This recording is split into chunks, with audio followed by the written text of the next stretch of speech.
आगे हम पढ़ेंगे सॉल्ट्स और उनके डेरिवेशंस के बारे में। अब यहाँ पर आप जो पिक्चर में देख रहे हैं, फर्स्ट जो है name of the salt that is potassium sulphate.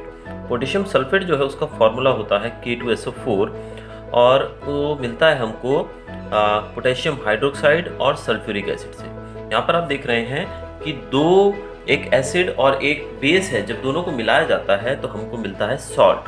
जैसे कि हमने पीछे पढ़ा है कि when acids react with bases they form salt and water। तो फर्स्ट सिचुएशन में आप देख रहे हैं कि पोटेशियम हाइड्रोक्साइड जो कि एक बेस है और H2SO4 जो कि एक एसिड है, इन दोनों के मिलने से पोटेशियम सल्फेट बनता है जिसका फॉर्मूला है K2SO4। The same way sodium sulphate, फिर आगे sodium chloride, then ammonium chloride, और ये सब चीज़ें जो हैं ये हमें अलग अलग तरह के एसिड्स और बेसेस से मिलकर ही बनती हैं। अब यहाँ पर आप देख रहे हैं कि NaCl और Na2SO4 जो कि सोडियम सल्फेट है, ये दोनों सेम फैमिली के हैं क्योंकि यहाँ पर सोडियम सॉल्ट्स हैं। दोनों में आप देख रहे हो Na कॉमन है, इस कारण से इसको हम सोडियम सॉल्ट्स की फैमिली से बिलोंग करते हुए पाएंगे। इसके साथ साथ NaCl और KCl, सोडियम क्लोराइड और पोटेशियम क्लोराइड जो है, ये दोनों क्लोराइड सॉल्ट्स की फैमिली से बिलोंग करते हैं। अब आगे हम पढ़ेंगे न्यूट्रल सॉल्ट्स के बारे में। न्यूट्रल सॉल्ट्स क्या है? जब स्ट्रॉन्ग एसिड और स्ट्रॉन्ग बेस मिलते हैं, यानी कि जब उसकी पीएच वैल्यू, किसी भी सॉल्यूशन की पीएच वैल्यू 7 रहती है, 7 रहती है, तो we call it a neutral salt, जहां पर स्ट्रॉन्ग एसिड और स्ट्रॉन्ग बेस का मेल होगा। इसका एग्जाम्पल रहेगा NaCl, CaSO4 एट्सेट्रा। तो ये जो दोनों हैं ये न्यूट्रल सॉल्ट्स हैं क्योंकि इसका जो पीएच वैल्यू जो है वो 7 रहेगी। आगे हम देख रहे हैं एसिडिक सॉल्ट्स के बारे में। एसिडिक सॉल्ट्स क्या है? जब स्ट्रॉन्ग एसिड्स और वीक बेस मिलते हैं, यानी कि एसिड बहुत स्ट्रॉन्ग होगा और बेस जो है वो वीक होगा, दैट मीन्स पीएच वैल्यू जो है वो 7 से कम होगी। स्ट्रॉन्ग एसिड होने के लिए आपको पता है कि वैल्यू 7 से कम होनी चाहिए, तो जब वैल्यू 7 से कम होगी तो हम इसको एसिडिक सॉल्ट्स कहेंगे। एग्जाम्पल दिया गया है यहाँ पर NH4Cl, NH4NO3। तो ये दोनों एग्जाम्पल्स हैं हमारे एसिडिक सॉल्ट्स के। आगे हम देखते हैं बेसिक सॉल्ट्स के बारे में। बेसिक सॉल्ट्स में जो बेस है वो स्ट्रॉन्ग होगी और एसिड वीक होगा। अब यहाँ पर जो पीएच वैल्यू है, जैसे आप जानते हैं कि 7 के बाद जब जैसे जैसे हम ऊपर जाते हैं तो बेसिक वैल्यू बढ़ती रहती है। तो यहाँ पर पीएच वैल्यू जो रहेगी बेसिक सॉल्ट्स की वो 7 से ज़्यादा रहेगी, यानी कि if it is more than 7 we call it basic salts. For example CaCO3, CH3COONA। तो ये था हमारा सॉल्ट्स के बारे में। अलग अलग सॉल्ट्स के बारे में हमने देखा कि एसिडिक सॉल्ट्स कौन से हैं, बेसिक सॉल्ट्स कौन से हैं और न्यूट्रल सॉल्ट्स भी कौन से हैं। अब आगे हम देखें NaCl के बारे में देखते हैं। NaCl जो है वो बनता है जब हम हाइड्रोक्लोरिक एसिड और सोडियम हाइड्रोक्साइड सॉल्यूशन को रिएक्ट करवाते हैं तो हमें मिलता है NaCl, यानी कि सोडियम क्लोराइड। अब ये जो सोडियम क्लोराइड है इसका उपयोग हम रोज खाने के लिए करते हैं, यानी कि जो खाने में जो आप नमक डालते हैं that is sodium chloride NaCl। और ये बनता कैसे है? जब हम HCl यानी कि हाइड्रोक्लोरिक एसिड और sodium hydroxide solution, sodium hydroxide यानी कि NaOH, जब हम इन दोनों को रिएक्ट करवाते हैं तो हमारा सॉल्ट एंड वाटर फॉर्म होता है। सॉल्ट यानी कि NaCl और साथ में H2O जो कि वाटर के फॉर्म में अलग हो जाता है। तो ये जो सॉल्ट है NaCl, इसको हम खाने में रोज उपयोग करते हैं। अब बात करें अगर सी वाटर की, तो सी वाटर के अंदर बहुत सारे दूसरे सॉल्ट्स भी होते हैं, यानी कि सिर्फ जो आप पानी जो है सी वाटर, उसके अंदर आप नमक देखते हैं कि बहुत नमकीन होता है पानी। तो सी वाटर के अंदर सोडियम क्लोराइड के अलावा बहुत सारे दूसरे सॉल्ट्स भी होते हैं। अब सॉल्ट्स जो है उनमें से सोडियम क्लोराइड को तो अलग किया जाता है, लेकिन अब जो डिपॉजिट्स जो हैं सॉल्ट के वो दुनिया के अलग अलग पार्ट्स में पाए जाते हैं। डिपॉजिट सॉल्ट्स के मतलब कहने का कि आपको पत्थर के रूप में, यानी कि सॉल्ट जो है जिसको हम पहाड़ी नमक भी कहते हैं, पहाड़ी नमक यानी कि जो ब्लैक सॉल्ट वगैरह या सी सॉल्ट जिसको कहते हैं वो भी हमको मिलता है, जो कि ब्राउन कलर का होता है। अब इसका ब्राउन कलर होने का रीज़न क्या है? क्योंकि जो NaCl जो नमक हम घर में खाते हैं वो तो वाइट कलर का रहता है, लेकिन यहाँ पर जो हम सी सॉल्ट या फिर रॉक सॉल्ट की बात कर रहे हैं जो कि बड़े बड़े डिपॉजिट के रूप में हमको मिलता है वर्ल्ड के अलग अलग पार्ट्स के अंदर, वो ब्राउन कलर का होता है। उसका ब्राउन कलर होने का रीज़न क्या है? वो ब्राउन इसलिए होता है क्योंकि उसके अंदर इम्प्योरिटीज़ होती हैं। इन इम्प्योरिटीज़ के कारण ही इसको हम रॉक सॉल्ट भी कहते हैं। ये जो रॉक सॉल्ट है ये बनता कैसे है? ये बनता है जब बहुत पुराने समय से जो सीज थे, जो समंदर थे, जो वो सूख चुके हैं और उनके सूखने से जो सॉल्ट था उसके पहाड़ बन चुके हैं, यानी कि वो नीचे के नीचे ही जम चुके हैं वो सॉल्ट जो है।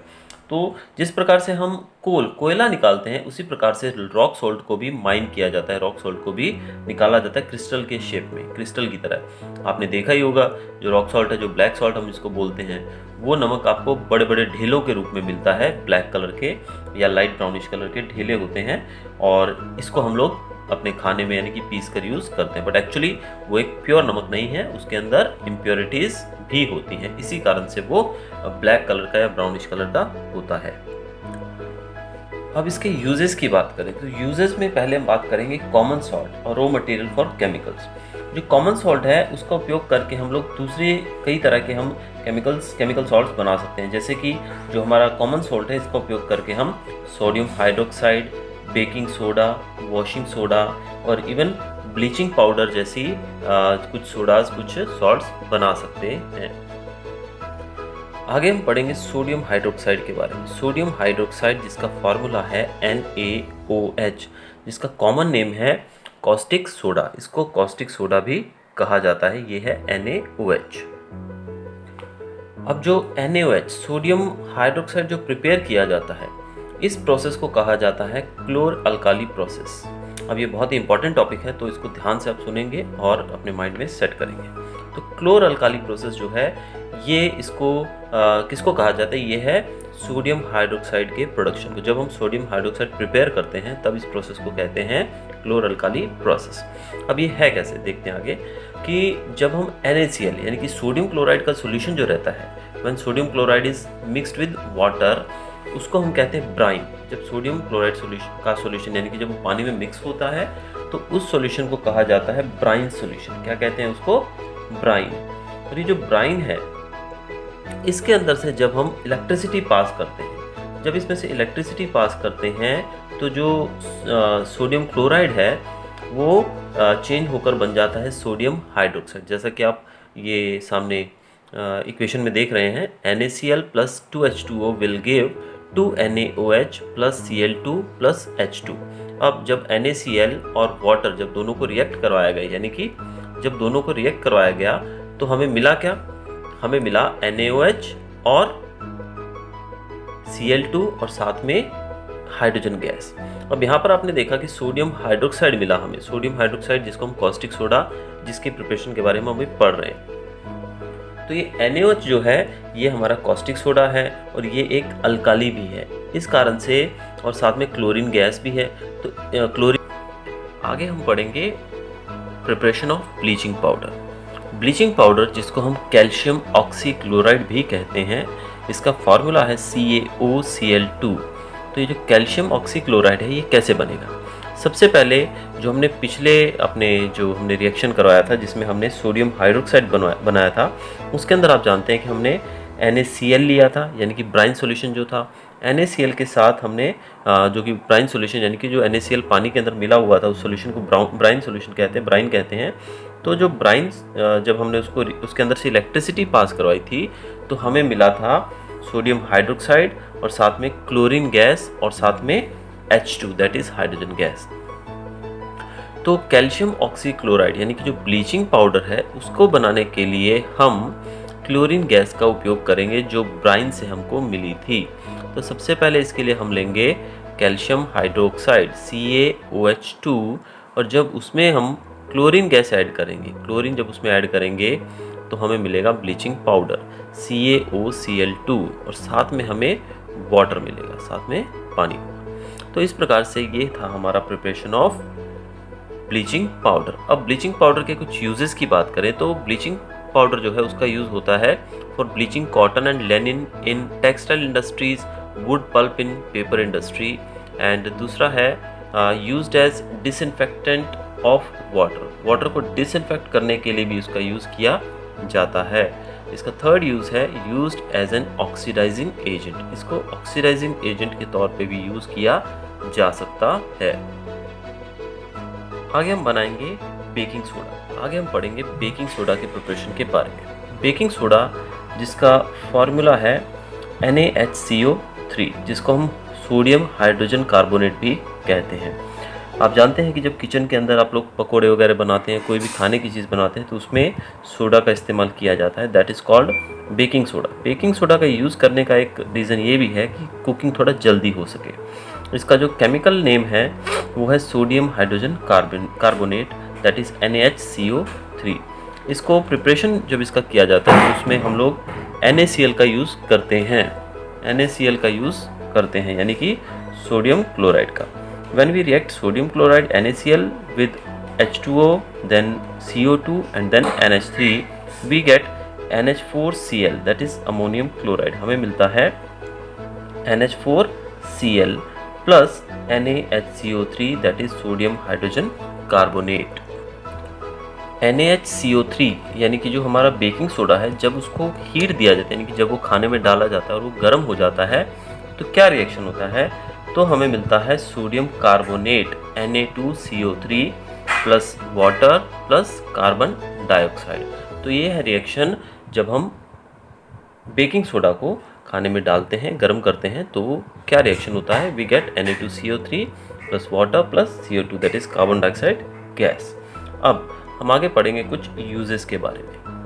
Now first is produced causes dough to rise and help to make cakes and pastries spongy। आप जानते हैं कि जो केक्स बनाए जाते हैं या जो पेस्ट्रीज बनाई जाती है वो काफ़ी स्पॉन्जी होती है, तो उसके अंदर जो बेकिंग सोडा ऐड किया जाता है ताकि वो थोड़ा फूल सके, फुलाने के लिए। दूसरा, it is used as an ingredient of antacid. Antacid जो मैंने आपको कल बताया था, जो कि हम लोग एसिडिटी के लिए यूज़ करते हैं, तो उसके अंदर भी इसका यूज़ किया जाता है बेकिंग सोडा का।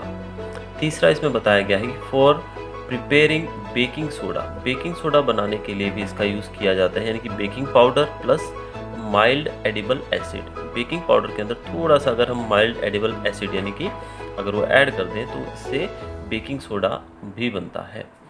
Used in sodium hydrogen carbonate is also used in soda acid fire extinguishers। तो सोडा एसिड एक्सटिंग्विशर्स के अंदर भी इसका यूज होता है। आगे हमारा टॉपिक है वॉशिंग सोडा। वॉशिंग सोडा जो है, इसका केमिकल नेम है Na2CO3 10H2O, that is called washing soda. इसको हम सोडियम कार्बोनेट भी कहते हैं और इसका फॉर्मूला है Na2CO3 10H2O, this is called washing soda. ये भी हमें सोडियम क्लोराइड से ही मिलता है। आगे हम पढ़ेंगे वॉशिंग सोडा के प्रिपरेशन के बारे में। तो वाटर सोडा का जो प्रिपरेशन है वो होता है recrystallisation of sodium carbonate. Sodium carbonate को जब हम रिक्रिस्टलाइज करते हैं तब हमें वॉशिंग सोडा मिलता है। अब सबसे पहले हम इसमें देखेंगे कि हमें जो सोडियम कार्बोनेट है, दैट इज Na2CO3, वो कैसे मिला था। आपने पीछे पढ़ा, जब बेकिंग सोडा हमने पढ़ा था तो उसमें हमने पाया था कि जब सोडियम हाइड्रोजन कार्बोनेट को गर्म करते हैं तो हमें मिलता है सोडियम कार्बोनेट, यानी कि Na2CO3। तो यहाँ पर जो Na2CO3 है वही मेन रॉ मटेरियल है वॉशिंग सोडा बनाने के लिए। तो Na2CO3 को जब हम रिक्रिस्टलाइजेशन का मतलब होता है कि उसमें वाटर मॉलिक्यूल्स ऐड करना। अब आप यहाँ पर देख रहे हैं कि यहाँ पर 10 वाटर मॉलिक्यूल्स जब हम ऐड करेंगे तो हमारा जो प्रिपरेशन है वॉशिंग सोडा का वो हो जाएगा, दैट इज़ Na2CO3 10H2O। तो ये है हमारा washing soda, that is Na2CO3 10H2O। अब इसका यूज़ कहाँ कहाँ है? वॉशिंग सोडा का यूज़ होता है manufacture of borax, then glass, soap and paper industries के अंदर, cleansing agent for domestic purpose and even removing permanent hardness of water. पानी की हार्डनेस ख़त्म करने के लिए यूज़ होता है। फिर क्लीनिंग एजेंट के तौर पर इसका यूज़ हम क्लीनिंग के लिए भी करते हैं। ग्लास, सोप और पेपर जो इंडस्ट्रीज़ है उसके अंदर भी इसका उपयोग होता है, और बोरेक्स बनाने में भी इसका उपयोग होता है। Now next is water of crystallisation. Water of crystallisation क्या है? तो वाटर ऑफ क्रिस्टलाइजेशन का अर्थ है कि कितने वाटर मॉलिक्यूल्स, यानी कि the fixed number of water molecules present in and formula unit of a salt. यानी कि कोई भी सॉल्ट है, जैसे आप एग्जांपल देख रहे हैं यहाँ पर CuSO4 5H2O, CaSO4 2H2O, CaSO4 half H2O। तो यहाँ पर आप देख रहे हैं कि ये जो सॉल्ट्स हैं इनके अंदर H2O है जो उसके नंबर ऑफ मॉलिक्यूल्स फिक्स्ड हैं, तो इसी को कहा जाता है वाटर ऑफ क्रिस्टलाइजेशन। आगे हम पढ़ेंगे प्लास्टर ऑफ पेरिस के बारे में, जिसको हम पीओपी भी कहते हैं। तो प्लास्टर ऑफ पेरिस जो है वो बनता कैसे है? जब हम जिप्सम को 373 केल्विन हीट पहुंचाते हैं, यानी कि जो जिप्सम है, जिप्सम को जब हीट दिया जाता है 373 केल्विन जितना, तो वो एक वाटर मॉलिक्यूल जो है उसके पास वो लूज़ कर देता है और बन जाता है calcium sulphate hemihydrate. Calcium sulphate hemihydrate जिसका फार्मूला है CaSO4 हाफ H2O।